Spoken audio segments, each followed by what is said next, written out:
Okay. Very good, very good. Apparently, our viewers have developed an attunement, fascination, and inspiration for learning Sanskrit verses. It is something very good, particularly pleasing to me. I recite verses in Malayalam also. That is my mother tongue. But whenever I recite a shloka in Malayalam, I am not able to find that kind of a taste and delicacy which I feel when I recite Sanskrit. I have composed poems both in Malayalam and Sanskrit. Even the Malayalam verses which I have composed, I am not able to get that kind of a elixir-like feeling which I get when I recite Sanskrit. This should give you an inkling about into what Sanskrit language can mean to an ardent votary of its. We shall start the session. Today I have something very special to tell you in the beginning itself. Madhya hridaya kashe sadanandamayo guruhu udedu satatam samyak swatmananda prabodhaka Hari Hari Hari Om Tats Jaya Guru. We shall have the chorus recitation of Omkara 3 times as usual. Interlock your fingers and put them on your lap. Sit comfortably erect. Close your eyes. Open the mouth and heart and join me. Of course, keeping in mind that this recitation chorus should spread the whole globe and shower its benedictions so that all living beings upon the earth will be contented and fulfilled.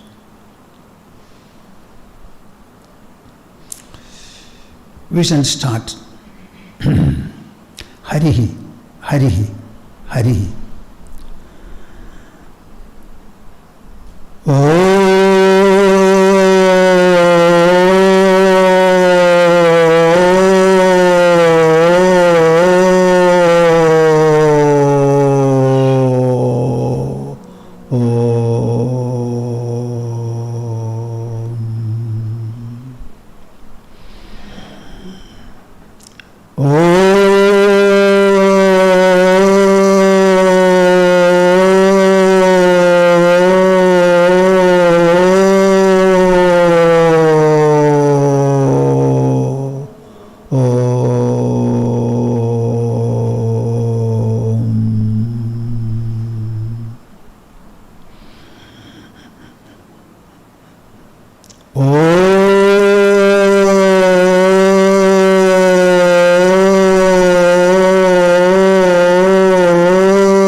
I am happy that many of you are showing interest in learning these Sanskrit verses.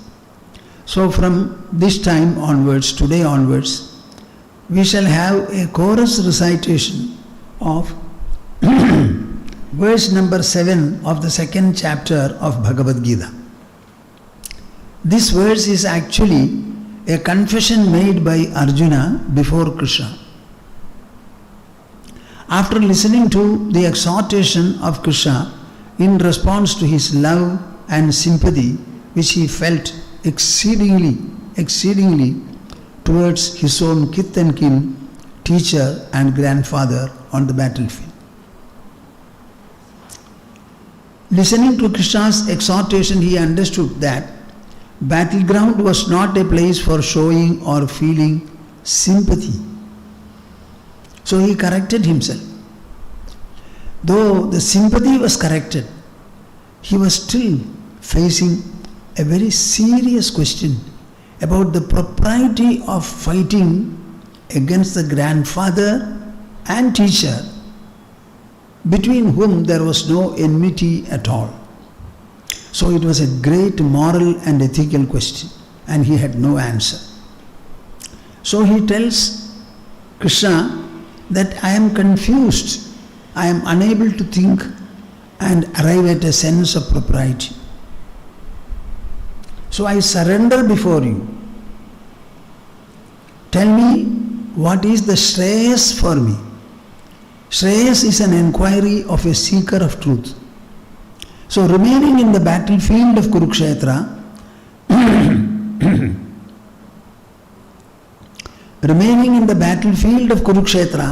Arjuna became a seeker of Shreyas, everlasting happiness. What is the significance and the message here? Anybody can seek Shreyas anywhere, anytime in his life. Generally, Shreyas is sought by inquiring and dedicated seekers. After leaving their household and household life, they go to the woods, search out a Mahatma, an ascetic person. Explaining the crisis of his heart and mind, he says, I am a seeker of Shreyas. Please instruct me. Now, Bhagavad Gita tells us that it is not restricted to that kind of a situation. Anybody can seek Shreyas any time in his life, anywhere, in any environment. This is a great lesson that Bhagavad Gita gives all of you. So this sloka is very important. It speaks about karpanya dosha. The word karpanya means what? Narrow-mindedness. Whenever you have an indecision, that indecision arrives, that indecision takes place only because you don't have the required openness of thinking to accept the totality of the universe. We are in the world, an endless world, an infinite world. It is full of contradictions. We have to live in this world. It is not our option. It is a fait accompli for us. While living, you may be confronted anywhere with anything whatsoever.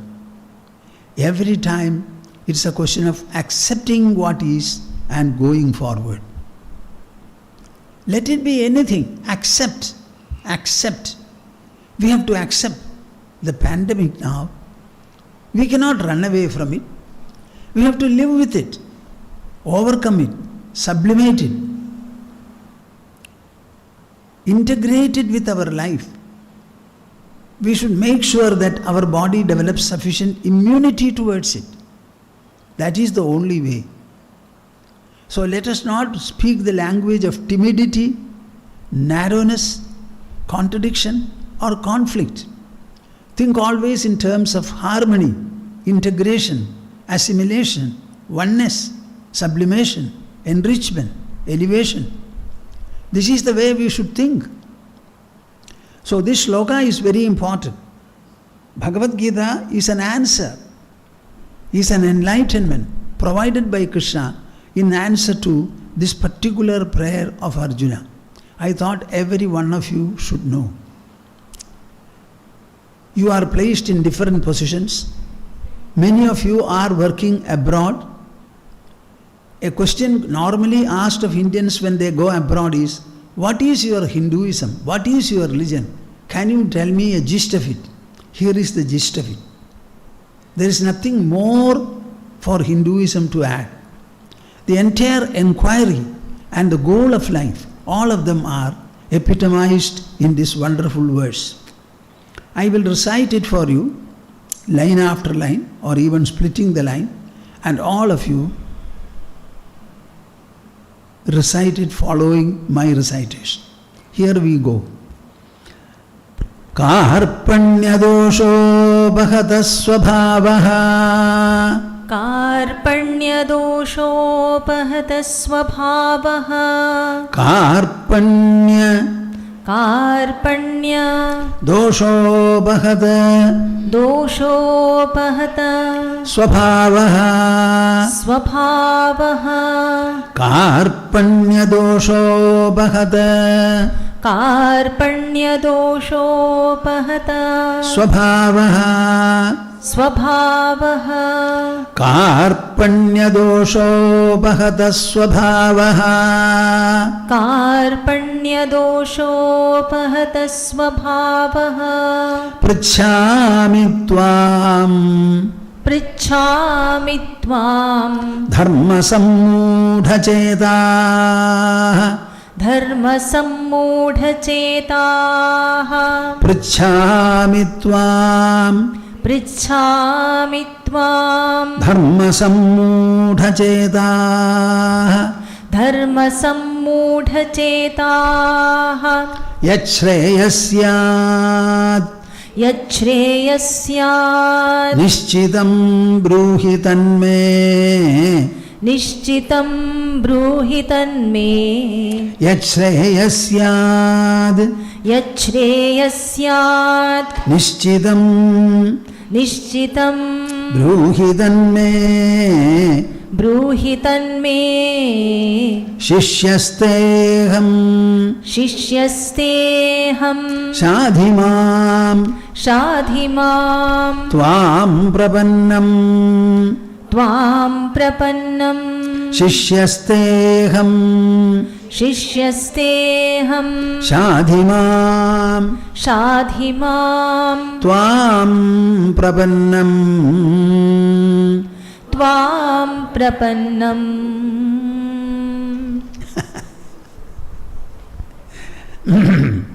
My dear Krishna, my nature is overpowered by karpanya dosha.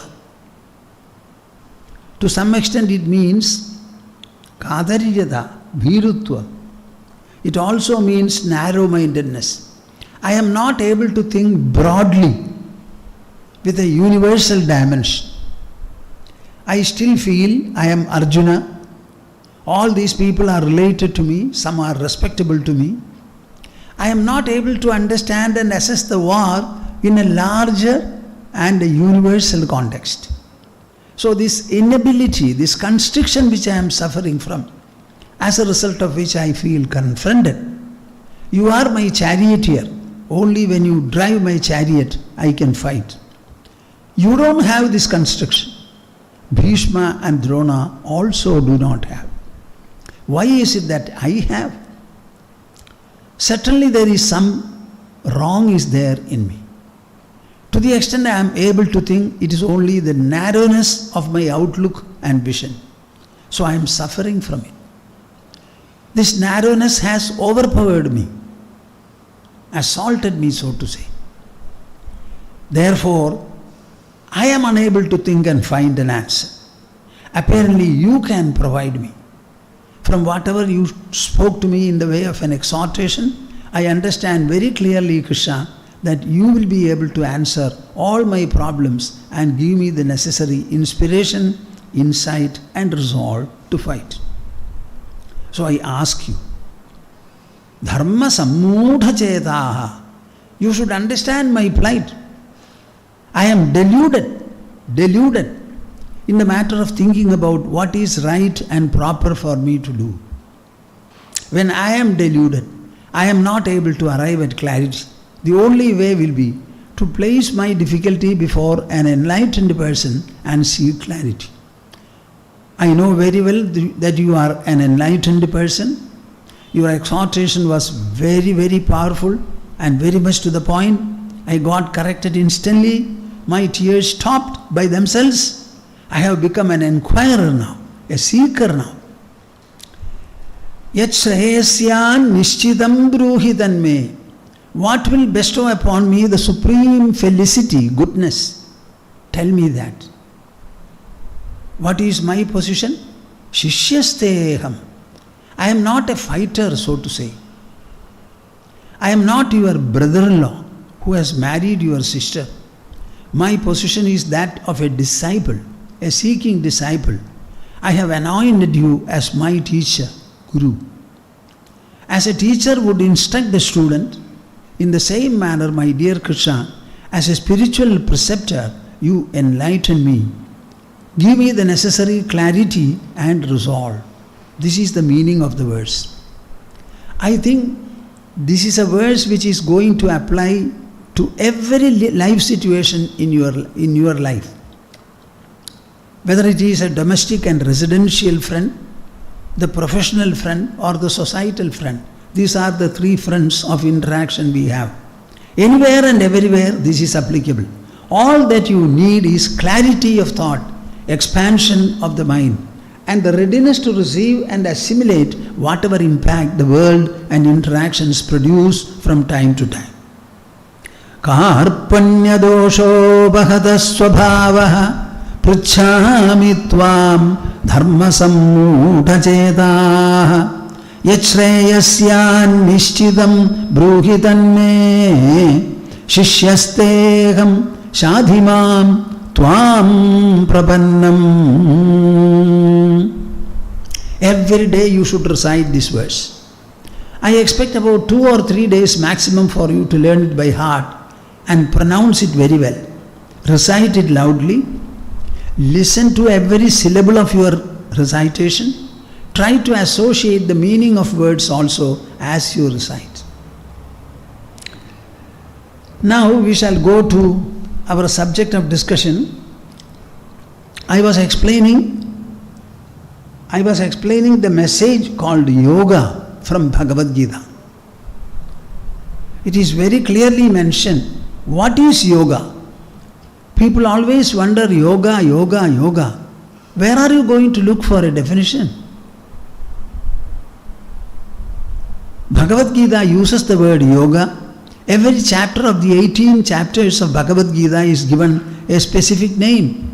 The first chapter is called Vishada Yoga, the yoga of grief. The second chapter is called Sankhya Yoga, the yoga of wisdom. Grief is relating to the mind. Wisdom is related to the intelligence. So in the whole second chapter you will find there are only matters discussed there which is for the intelligence to deliberate upon, reflect upon, ruminate over, and then understand, clearly know and realize. Yogastha kuru karmani sangam tyaktva dhananjaya siddhya siddhyoho samo bhutva samatvam yoga uchyade. If you want to become a karma yogin, karma you are already doing. You have no option in the matter.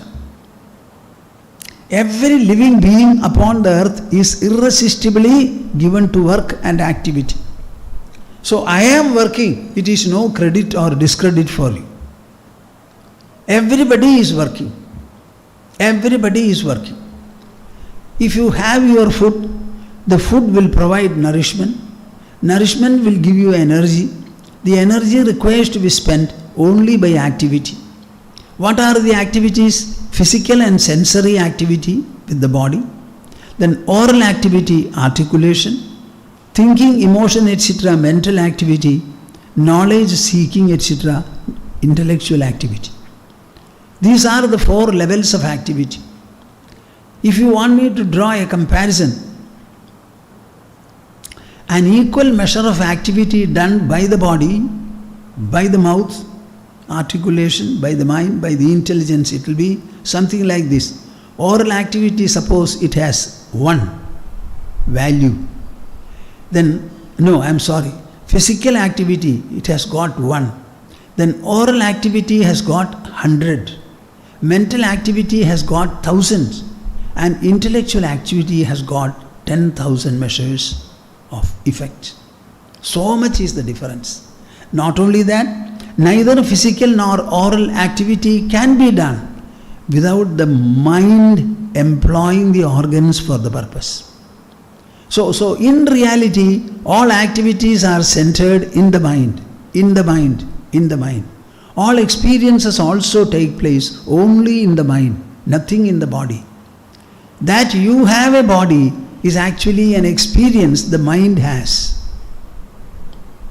If the mind were not there, you will never know about your body.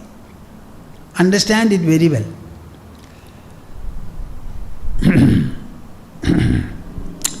Here in this particular verse it is mentioned, yoga. What is yoga? Samatvam yoga uchyade. the equanimity, the evenness, the poise of the mind, that is yoga. That equanimity towards what? Siddhi, asiddhi. Whatever actions you do, the fruition and non-fruition of those activities, these are called siddhi and asiddhi. And towards them, you must have even mind. Normally we don't have. Siddhi we like, asiddhi we dislike. In siddhi we revel, in asiddhi we sorrow. This will not work. Your mind has got capacity, sufficient ability, capacity, flexibility, etc., as a result of which both siddhi and asiddhi can be taken alike. We can develop our mind, develop our attitude, develop our emotion in such a manner that we can focus on our activity irrespective of what the activity is likely to produce at the end. Every action, as I said, is a means to produce an outcome. So when the action is completed, the outcome is sure to be. And that is the way it works also. Very rarely adverse factors interfere and then affect the fruition. But it is a rare occurrence. And whenever that happens, you should not get dejected at all. You should take it as part of the life, part of the world. And then always remain in that equanimity position. That is called yoga. By providing this idea and making it an ideal for you, Sri Krishna and Bhagavad Gita, as I said, have given you a formula by virtue of which the entire world, our whole complex life in the world can be handled, and we can overcome any kind of an adverse situation. This is the one formula. I would like to call it, this is an anchor for your mind and intelligence. If you wear this anchor, you can handle any kind of an interaction and interactional outcome.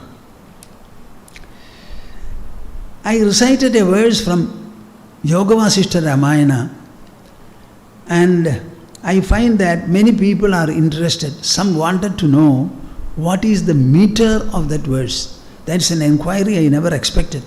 So I am happy. The world is very large and very huge. I think I am also talking to a huge world. My viewers are distributed in the whole of the earth. And it is no surprising element that some of them have sought for what? What is this meter? Nobody has asked me. First time the YouTube viewers have asked. The meter is Ruchira or Prabhavati. I will recite, at least for my own joy. Vigautuka vigata vikalpa viplava yatha sthita harihara padmajadaya narottama samadhigatatmadipaka tatha sthita jagati vishuddha buddhaya. When your intelligence becomes illumined and the mind becomes stable and even, you know what happens? Yatha sthita harihara padmajadaya. Just like Lord Hari, who is sustaining the world, and Lord Brahma, who constantly goes on creating, and Lord Hara, who goes on destroying. All the three are parallel functions, and they have no rest at all. No rest at all. Even our heart takes rest for every beat. But these three have no rest. Just like those people are remaining here, they in their functions. All of them are doing very, very problematic, complex, difficult and challenging tasks. Brahma has to go on creating. Sometimes the creation will be mischievous also, troublesome. And Mahavishnu has to sustain everybody. He has to sustain the life of a thief, a life of a dacoit, a life of immoral people. Everything he has to sustain because he is a Lord of sustenance. And Lord Shiva will have to destroy. And he will have to destroy celebrated Brahmanas, Tapasvins, all of them. Everyone will have to go. So it's not an easy task, but still they carry on. How do they carry on? Vigautuka vigata vikalpa viplava. They have no doubt, no doubt. They have ample clarity. They have accepted the wholeness of things, the fullness of the universe, however complex it is. As part of the complexity, everything will be required. It makes everything to make the world. It needs everything to make the world. Yoga Vasishtha is discussing the subject of jnana in a very elaborate manner. In 6 prakaranas. The whole dialogue lasted for 18 days from morning to evening. Daybreak to dusk. There Vasishtha says how the spiritual enlightenment works on people. There are many verses. I thought I will recite at least one for all of you, especially hearing about your interest in these Sanskrit verses. We are getting some comments. Some of them say, Swamiji, your discussion of Bhagavad Gita is exceedingly nice, very much applicable. It becomes all the more relishable because you are providing a number of verses from other texts. So they are a very good diversion and very much interesting. So just see, Parikshine mohe vigalati ghane jnana jalade parijñate tattve samadhigata atmanyaditate vicharyāryai sārdham chalita vapusho vai sadrishato dhiya drishte tattve ramana jagatamidam. I will make you dance and sing. What do you think of spirituality? Is it anything dry, unpalatable? I swear, and I want you to understand, it is very palatable, sweet and delicious. I already said that shloka means that which will remove your shoka. The supreme wisdom is mentioned in the form of a poetry here. Parikshine mohe vigalati ghane jnana jalade. Parikshine mohe. We are all suffering from delusion as Arjuna was, Rama was, Janaka Maharshi was, Parikshit Maharaja was. Everybody is deluded. In that delusion, we are suffering. The very delusion itself will become weak and fall. That is the role of wisdom, spiritual wisdom. Rama was immensely torn in his mind. He simply sat in front of sage Vasishtha. And Vasishtha went on addressing him. Rama went on listening to him, absorbing the message. All his delusions started dropping. His eyelids closed. He remained there absorbed. Sage Vasishtha had to stop his narration because the listener was not attentive. He had lost himself into his bosom, in the heart. After some time, Rama woke up. Then he continued the narration. This is how jnana works, my dear souls. What did Vasishtha do?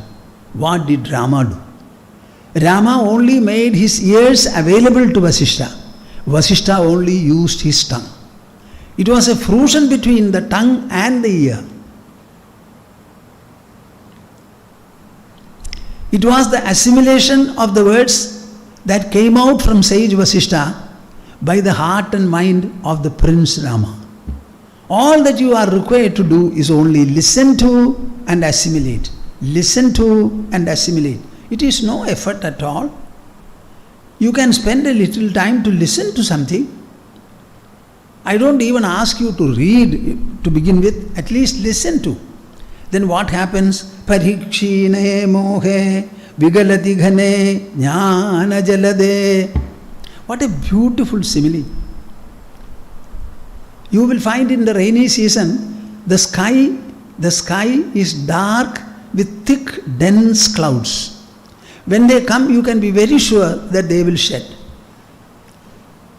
So the clouds of wisdom, that means the carriers of wisdom, like the clouds, water carrier. Vigalati ghane. When they shed the rains of wisdom, automatically the moha becomes weak. It cannot stay anymore in your heart and mind. The shower of wisdom from the clouds which carry the wisdom. Sage Vasishta's head or brain, that was carrying the wisdom. And it was shedding through his mouth in the form of words. And they wetted the ears and the heart of Rama.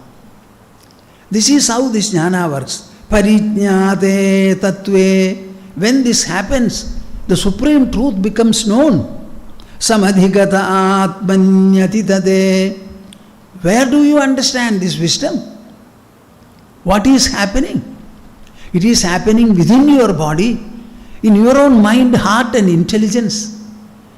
Suddenly the heart, mind and intelligence, they start expanding. They become expansive. Previously you had a well-dimensional mind, well from where you draw water. After some time it becomes a tank, a wider one. Then it becomes a lake. Finally it becomes the sea. I won't be satisfied. It should become spatial. These are developments which take place in the mind and heart of the people. Now you have a constructed mind. I means this body. You cannot think of anything more than the body. The body is nothing but matter, energy, aggregate. It is a solid piece of mass. It is inert. It cannot do anything at all. If it is animated and activated, it is by a factor, by a presence other than the body. And that presence is inside. That is consciousness. That is sentience. It has got the power to animate and activate the body. That sentience is subtler than all the Panchabhutas. Out of the Panchabhutas, the space itself is permeating. Then what about the spiritual presence that animates the body, which is even subtler, if at all, than space? Tell me, my dear souls, are you permeating or are you constricted and compacted like the body? Your body is compacted, but the mind is not. Mind is not a part of the physical body. Mind is not physical at all. If at all, it is metaphysical. It is spiritual. To differentiate it from matter and energy, I am using the word spiritual. It's a supra-material presence. By its very nature, it is pervading. So where are you going to understand this truth? In your own heart, in your own mind. Samadhigata atmanyadidade. You understand that within the body, which is limited and gross, you have got a permeating mind, a pervading mind.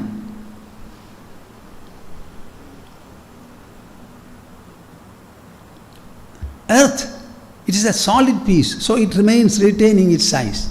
Think of water, it starts flowing and spreading. Think of air, it goes upward also. Think of space, it is everywhere, inside as well as outside. Our mind is something like that. You must develop the spatial nature of your mind. Never be rigid, never be dogmatic, never be solid, be flexible, be subtle. Let your mind start growing from the gross to the subtle. Right from the beginning we are born into this world, we only look at the external objects. We only have senses to see the external. We don't have an organ to see the internal. The only organ that is there is the mind, is the intelligence. That is why dialogue works. Dialogue worked on Arjuna. Dialogue worked on Rama. Dialogue worked on Parikshit. Dialogue worked on Janaka Maharshi from Ashtavakra sage.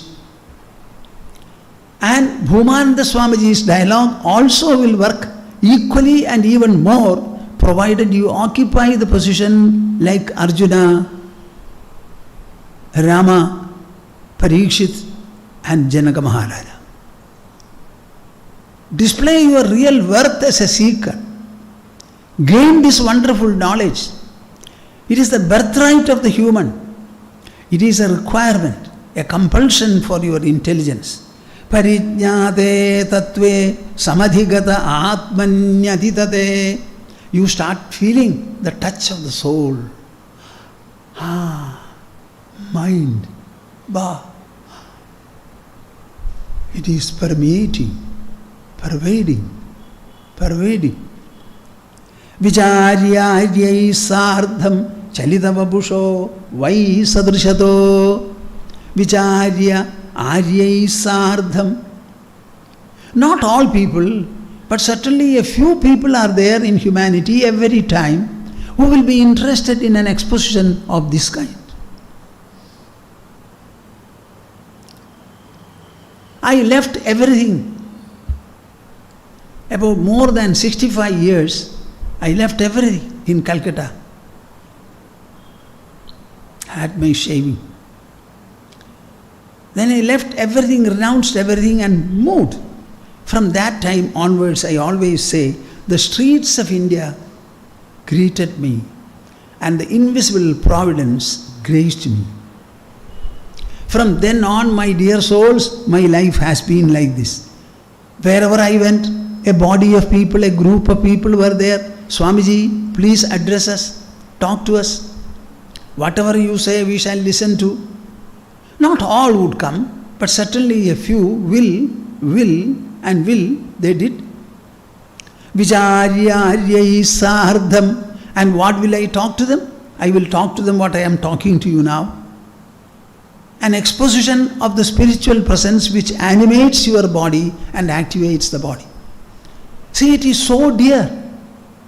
It is the one that animates your body, activates your body. Is it not dearer to you than your married partner? Is it not dearer to you than your children?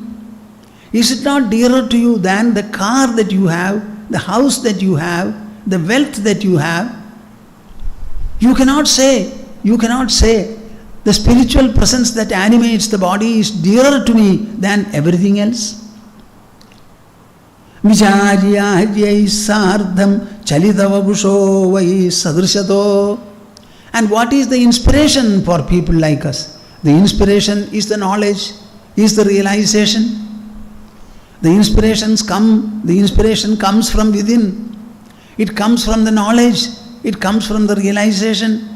This is something very wonderful, unique, ecstatic, wholesome, fulfilling. And the message should be given.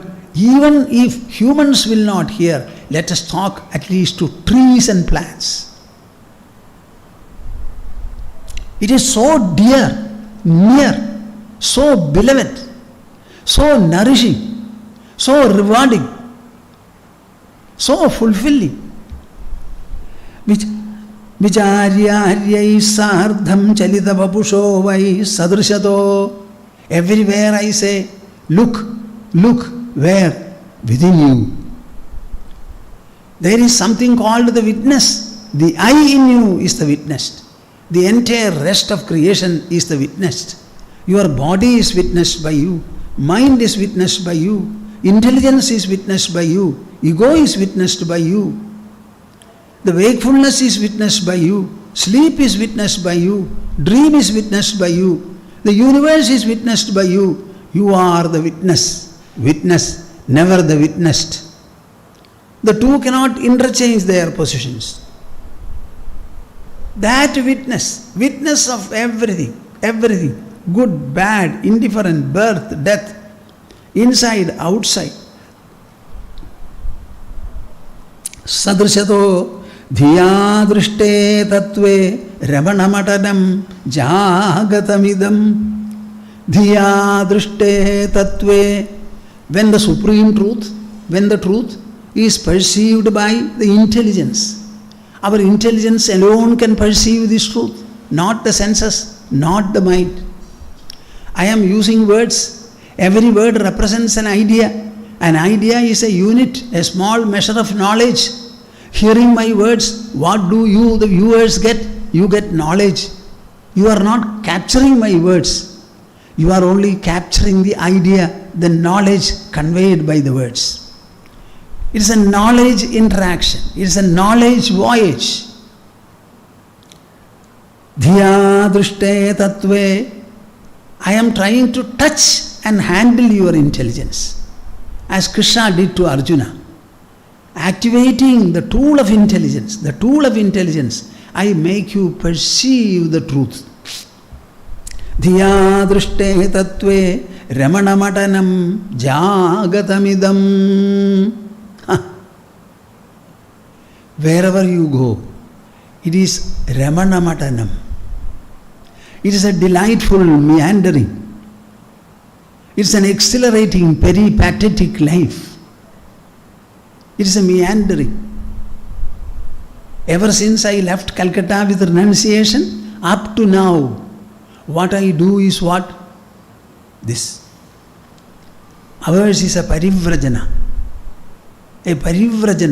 a meandering life. And as a part of this life, Ramanamatanam Jagatamidam. This is a worldly, sportful travel. Very delightful and sportful. Dhiya drushte tatve ramanamatanam jagatamidam. My dear souls, live in this world comfortably, delightfully, rejoicingly, revelingly, sportfully. Let not the smile from your face disappear. Come what may, nothing is brought by you, nothing is given by you. Do we invite the breath and do we drive away the breath? Or our lungs automatically bring about respiration? Do you ask your heart to beat? Do you preserve the heat of your body? Are not all these automatically taking place? If the basic part of your life is not motivated by us, driven by us, made by us, whatever the rest, that also will flow. Why are you doubtful? So make life a sport. Ramanamatanam. This very travel is a ramanam. It is a delight. It is a delightful journey. Jagatamidam. So our worldly life should be a delightful course. Don't think that you should cry and weep in order to live in this world. You can smilingly live, sportfully live.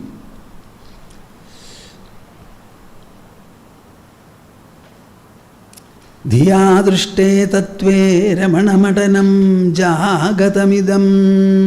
As I told you, Shikharini is the vrta of this sloka. How beautifully it is sung. Parikshine mohe vigalati ghane jnana jalade parijñate tatve samadhigata atmanyaditate vicharyāryai sārdham chalita vapusho vai sadrishato dhiya drushte tatve ramanamatanam jagatamidam.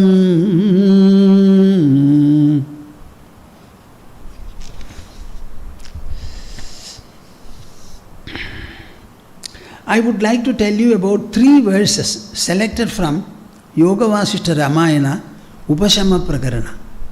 These 3 verses are in the quietude of the mind. In Malaysia, I happened to speak about it. So one day, Dr. Kishore came to me. He took out his mobile and he showed these verses. Swamiji, will you please recite these verses? I was so happy that it occurred to him to listen to these verses, record them, keep them as a treasure so that he can listen to them more and more. I was so happy. My whole life was fulfilled when I saw this. So I recited this. So 3 of them I would like to recite for all of you. Vasishtha is telling Sri Rama. These verses are occurring in the Upashama Prakarana. Upashama Prakarana means quietude and absorption of the mind. You all complain that the mind is fabulously active. Cyclonically. All these are in an immature man. When you become mature, sober and refined, the mind will be a friend, not an enemy. There will be no agitation at all. I am spending about 8 hours or more on the computer. I am writing. For the time being, I am writing a kind of a description for Viveka Chudamani. I have come to 260th verse. I simply sit in front of the computer, look into the verse, think a little about it, what is the message, and then simply I start operating the keyboard. That's all what I do.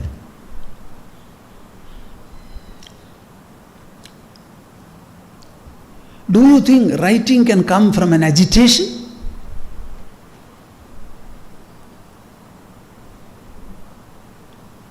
We must be able to handle our mind, enrich it, empower it, reform it, refine it, sublimate it, make it expansive, make it exalted. These qualities are for human beings to imbibe, to display, to demonstrate, to be blessed by, to be motivated by.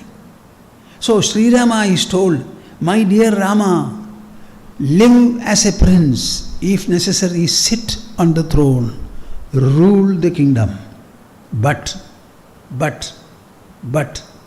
do it as a sport.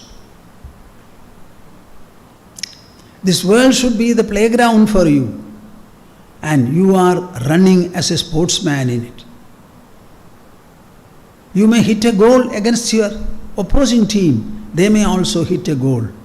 That does not mean one country has won over the other. It's all in sport. But they put their best. They extract the best. But it is a sport. Understand that life also is a sport. The world is not yours. You are not born out of your own intention. You came to think of you months or years after the body was born. You never knew. You had no part to play in your birth. And you have no part to play in anything. Everything will get worked. The body will grow, arrest its growth, the mind will start growing, the intelligence will grow, all of them will propel the body and the senses to work. Everything will go on beautifully like the coming and going of seasons. The breath comes in, it gets out also. The food you take, digestion and assimilation take place. Evacuation, urination also take place. Allow the whole process to be. Nourish the body to the extent it is necessary. Give exercises. You have 600 muscles in the body, 200 joints in the body. Make sure that all of them are given equal exercise. Love your body. Give it the health it needs. Can you not spend quite some time, at least an hour or so, in taking your bath, in having your exercises, etc.? Body should be the first consideration. But you should not fear the body. Pamper the body. Let it work. Take exercises. Nourish the body to the extent necessary. Keep an eye on your weight. Why is it growing? Recently I got a letter from a doctor in Malaysia who said, Swamiji, I was 92. Now I have become 75 and you will be happy. Yes, I am happy. If he could do it, every one of you will do it. There was another girl. The mother told me, I have 2 daughters. Now I find I have a 3rd daughter. The third daughter is weight reduced. 50 pounds she reduced. How healthily she is living. What are you saying? Use your intelligence. Don't think that your mind is weak. Your intelligence is deluded. No. We can set right all this and live a glorious life. Why did sage Vasishtha spend 18 days with Sri Rama? To make him a brisk, a very active and vibrant prince of Ayodhya, who could rule the kingdom exceedingly well, who could uphold the tradition that Ikshvaku Vamsha upheld for long, who could make any extent of sacrifice when sacrifice was called for, who will display his valor, display his asanga also. That was the outcome of all this. So he says, Andas santyakta vai sarvasho vidarago vivasanaha behis sarva samacharo loke vihara raghava. My dear viewers, all that I am speaking is only enrichment to your mind, empowerment to your mind, enlightenment to your intelligence. There is nothing in any other way. Every word that I am uttering is supposed to enrich, empower and enlighten you. How Sri Rama was enlightened by Vasishtha, in the same way. Antaha, inside, santyakta sarvasho, leave all the desires that you have. They are not necessary for life. They are a burden. They are an adverse factor. They are stifling the mind. Say goodbye to them. Stoically, heroically, valorously, hopefully, confidently, successfully. Why should you need desire in this world? Who will desire? Who is not contented? Why don't you live with contentment? Don't quote desire to be contented. Leave the desires. Whatever skill or potential you have, put it to effect, display it. The society needs the potential of people. There will be one opportunity or the other. And employ your skill, display it. Your attitude should be, I contribute my skill, I display my skill. It's a contribution and enrichment to the society. Never misunderstand and misevaluate matters. Antaha santyakta sarvasho vidarago vivasanaha. Transcend your desire. There is something called transcending the desire. Not succumbing to the desire. Push. All of you are succumbing to the desire. You are slaves to desires. I don't want you to be a slave to anybody. Neither external nor internal. Drop your desire. Float over them. Tell them, I don't want you. You are of no use to me. Between desirefulness and desire freeness, I prefer desire freeness. So my dear desires, goodbye to you. Go. Go. I am not your client or customer. Vidarago vivasanaha. Be free of all kind of desire entanglement. Behihi sarvasamacharo. At the same time, outside, do all activities and have all involvements. Everything. Exclude nothing. Loke vihara raghava. This is the way for you to live in this world, sport in this world, play in this world, conforming to these conditions. Antaha santyakta sarvasho vidarago vivasanaha. Abandon all desires, transcend the desire, and be free of them.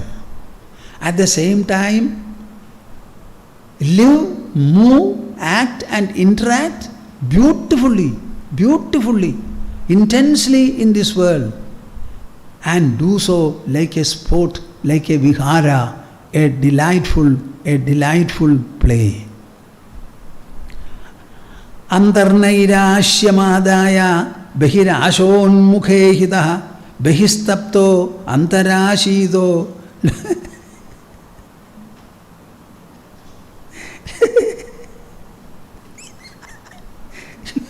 You know why I am laughing, I will tell you.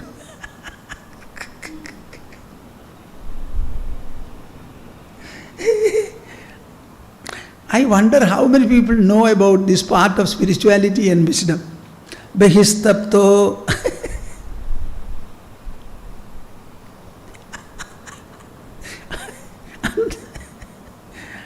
Bahistapto antarashido loke vihararaghava.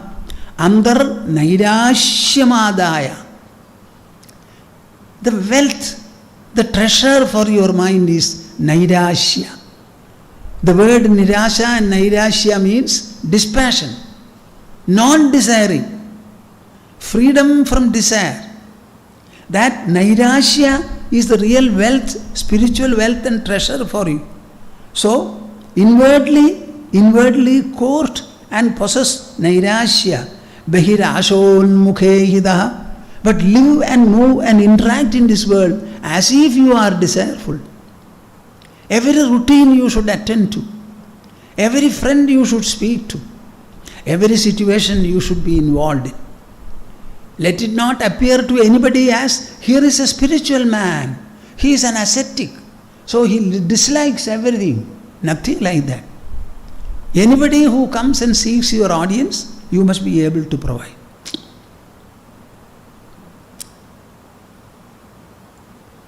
Spirituality teaches you to get involved without any bondage. I wrote a sentence many years back. There is a way of living in this world without being bound by it. There is a way of living in this world without being bound by it. Air enters your system and exits also. Are you bound to it, and is it bound to you? Food enters your system. It is assimilated and part of it goes away. Is there any bondage between you and the food? Similarly, we must have no bondage with anything. Marry if you like, but with no bondage. Be a parent if you like, so, but without a bondage. Work somewhere without any bondage. That is what spiritual wisdom is for. Bahirashonmukhe hidaha. Externally appear to be desireful. Let people think that you are desireful and have the fun of it. Bahistapto antarashido. Externally you get heated. Antarashido. But inwardly be cool, comfortable like the full moon and radiance. Loke vihararaghava. And be sportful, O Raghava, in the world. Antarnairashyamadaya bahirashonmukhe hidaha bahistapto antarashido loke vihararaghava. Mahabharata war was going on.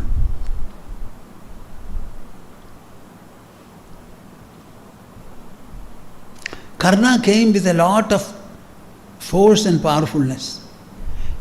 Those days, every fighter was well known to the others.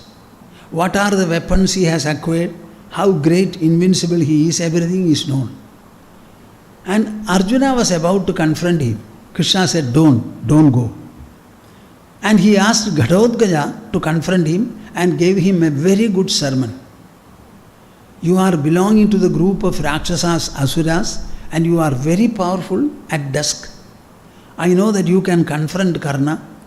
So he said, yes, Krishna, if you say, I will confront. And then Ghatotkacha confronted him.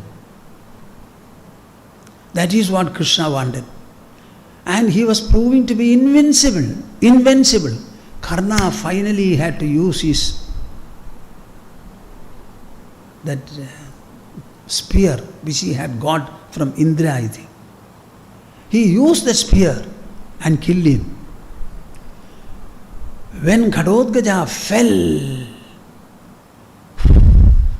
can you imagine the gloom the entire Yudhishthira army had when they lost Ghadodgaja? But this Krishna standing in between started shouting hilariously. He was so happy, dancing, whirling around and all that. Arjuna was stunned. What is this? What is Krishna doing? He would not stop. He started producing various sounds, joyful sounds, and started whirling. He asked, "My dear Lord, what are you doing? The whole army is steeped in grief and you are floating in the ecstasy. What is this? I cannot understand." After some time he calmed down and said, "My goal is fulfilled. Your life is ensured." As long as Karna has this spear with him, nobody could subdue him. Even you cannot do it. So I wanted Karna to use this against Ghadodgaja. And it could be used only once. Now he is disarmed. He has used it and Ghadodgaja has fallen. This is what I wanted. This is what Krishna did. Just see, is it not applicable to what I am saying here? Then the Mahabharata war was almost over. All people were slain, but Duryodhana was missing. So they started inquiring Krishna and party. So some people said, "We found him pass through this place." So they followed that direction. Ultimately there was a lake and Duryodhana had got immersed neck deep in that lake. So Krishna started talking to him tauntingly. After having got all people slain in the army, are you not shy enough to come and stand in deep waters? As a heroic fighter, you should have held on to your position and faced the next attack from others. Why is it that you came away? What kind of a Kshatriyatva is this, etc., etc.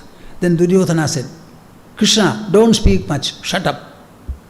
I have not retreated from the war. With anger and intolerance, my body is burning. So I wanted to cool my body. That is why I have come here. I am prepared for a personal duel with any one of you, any one of the Pandavas." Krishna was very much afraid.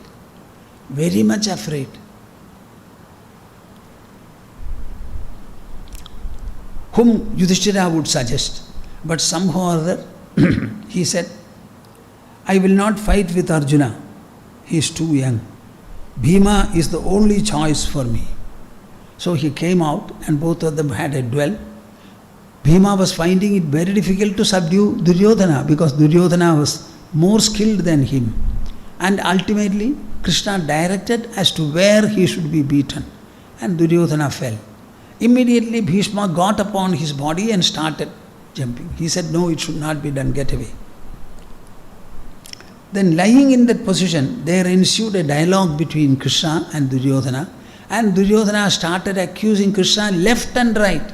"But for you, I would not have lost this war. You did everything in time against the law and ethics of war, etc., etc." Then Krishna said to Yudhishthira, "Let us not remain here and talk to him, let us go. The job is done. Now we have to go and break the news to Gandhari. So when we go and see Gandhari, all of us should be extremely sorrowful. Our eyes should be full of tears." So they were preparing to break the sorrowful news to Gandhari, crying, weeping, sobbing, etc., including Krishna. Tell me whether this is right or not. Huh? They were going there to break a sorrowful news. So you cannot deliver a sorrowful news except carrying sorrow explicitly on your face. So they were crying, weeping, "Duryodhana has lost, my dear." This is what Krishna did. Bahistapto antarashito loke. Loke. Loke. Even in breaking the news of the son's death, just see the drama. Loke vihara raghava. Behi kritrama sambrambho, hridi sambrambha varjita, karta behira kartamta, loke vihara raghava. Behi kritrama sambrambho. These are beautiful phrases. Kritrama sambrambha. Externally, artificially, you must have all kinds of involvement and depth in whatever you do.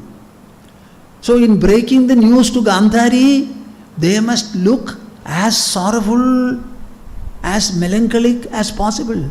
And including Krishna, they all did so. That is the way it should be done. And you must be able to do it. You must have a masterly mind, which can adapt to any situation, adapt to any situation. Bahistaptaha, Bahi kritrama sambrambho, hridi sambrambha varjitaha. So externally, artificially, you must have all kinds of undertaking. But internally, nothing should touch you. You must be besides the mind, above the intelligence, above the ego. And you must be that permeating soul, that spatial presence. That reflection should never vanish from your heart and mind. Karta behira kartamtaha. Externally be a karta, be a performer, but internally be a non-performer. Loke vihara raghava. This is how you have to live, move and sport in this world. Now we are going to verse number 51 in the second chapter. Karmajam buddhi yuktahi phalam tyaktva manishinaha janma bandha vinirmuktaha padam gacchantyanāmayam. What is the goal of spirituality? The goal of spirituality is to achieve the greatest spiritual abode. That greatest spiritual abode can be achieved even by karma yoga, he says. Yogic enrichment always accompanying the performancial life. Karmajam buddhi yukta hi phalam tyaktva manishinaha. Whenever you are performing, that performance will be associated with a result. Invariably it is expected. Very rarely it can be otherwise. You lose your calm. You become extremely melancholy, very much aggrieved and disturbed. It should not be. Take it as part of your life. Find all your delight not in the result, but in the performance of the action itself. It is not that you undertake a kind of a work which will last for 3 hours or 3 days or even more, and at the end of it, when it fruitions, you get a little delight. No. Right from the beginning, you must be able to delightfully perform. Delightfully perform. Don't wait for the end result to delight you. Be delightful in your very heart. Let your joy be in performance, not in seeing the result, not in waiting for the result. So delightfully you perform. Karmajam phalam buddhi yuktahi tyaktva manishinaha.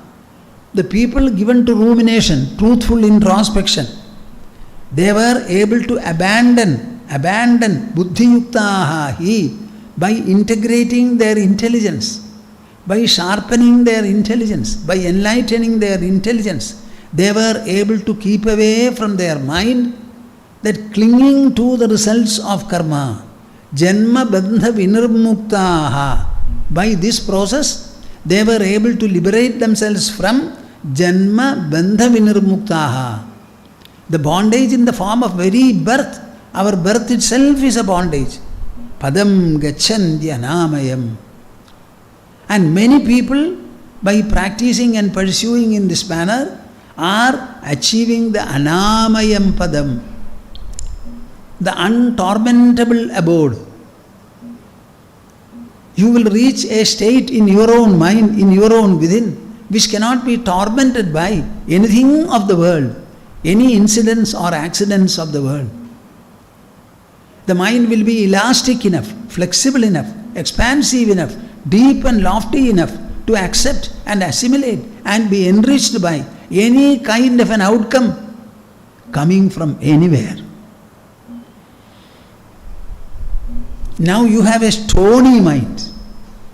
Then you will have a flexible mind, a sea-like and space-like mind, which cannot be acted upon adversely by any factor whatsoever. Karmajam buddhi yuktahi phalam tyaktva manishinaha janmabandha vinirmuktaha padam gacchantya namayam. Now you have to recite this verse. Karmajam buddhi yuktahi Karmajam buddhi yuktahi phalam tyaktva manishinaha Phalam tyaktva manishinaha Janmabandha vinirmuktaha Janmabandha vinirmuktaha Padam gacchantya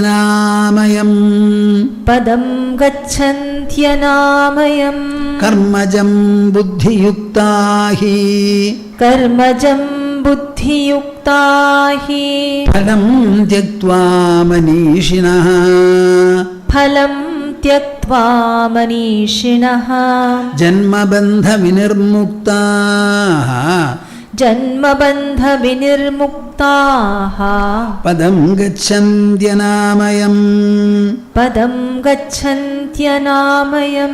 What is the goal here? Anamayam padam, untormentable abode. Where are you feeling all the torments? Within the body, in the sphere of the mind. When that mind becomes untormented and untormentable, you have reached the supreme abode. That abode you should be able to reach. And what is the process for it? That is called this yogic enrichment. Your buddhi should become integrated. You should be enlightened to analyze the course of work, to analyze the way in which work fruitions, and in what manner adverse result comes, expected result comes. All these you should be able to understand by analysis, by introspection, by evaluation, by assimilation. When you know it properly, you will find the mind becomes more and more stable, more and more poised, more and more even. We shall stop for the day.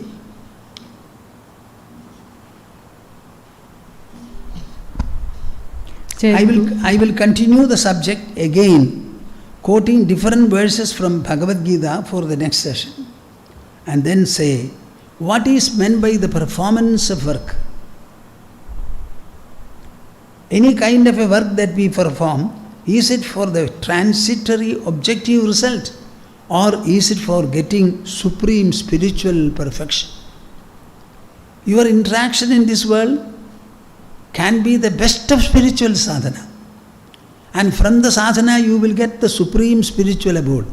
Instead of using your work as a spiritual sadhana with yogic enrichment, if you think it's only for the transitory objective results, how trifling your point of view is. What a karpanya dosha possesses you. So think about it. Every bit and piece of work that you perform is a means to attain the supreme abode. The supreme abode. Don't tarnish it. Don't dilute it. Don't contaminate it.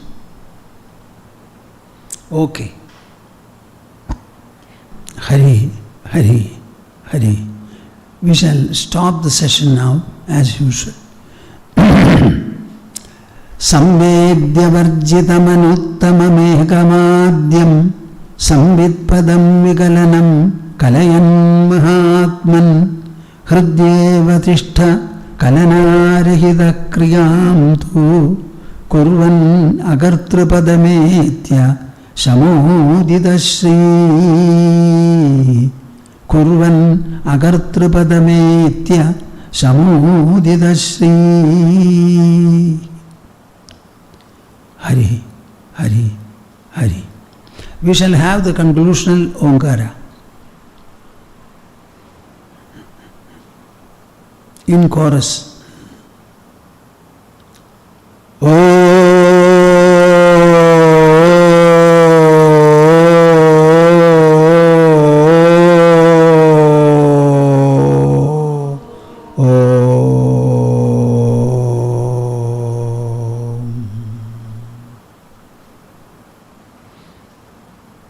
Okay.